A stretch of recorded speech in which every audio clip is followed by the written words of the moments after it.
बनावांगे अज simple Maggi. Pan गरम करांगे, 2 चमचे के करीब जिहड़ा आपां ऑयल पावांगे इहदे विच।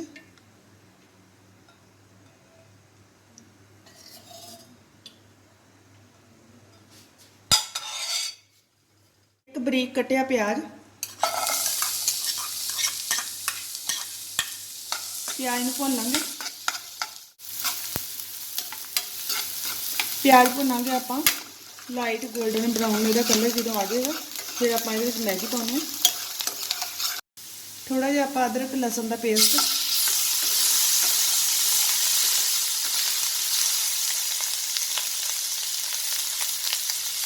कप पानी दे पावांगे इहदे विच आपां हुण। पानी नूं आपां उबाल आउण देवांगे। हुण आपां इहदे विच मैगी पावांगे।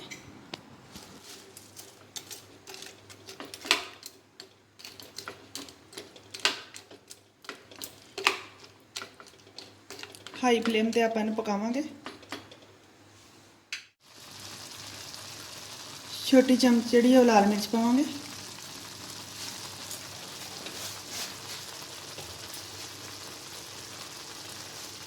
हाफ चमचे आपां इहदे विच नमक पावांगे।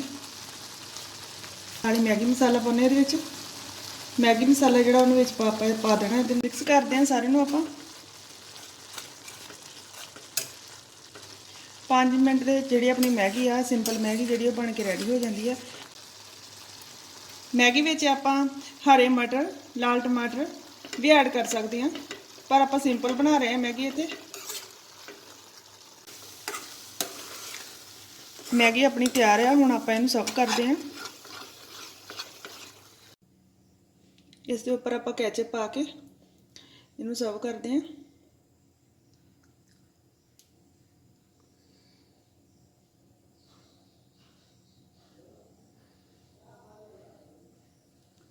सिंपल मैगी की वीडियो तुहानूं किस तरह की लगी आ? वधिया लगी है तो शेयर करो, लाइक करो, तो नाल ही मेरे चैनल में नवे चैनल में सबसक्राइब करो। मिलते हैं आपां नवीं वीडियो दे विच।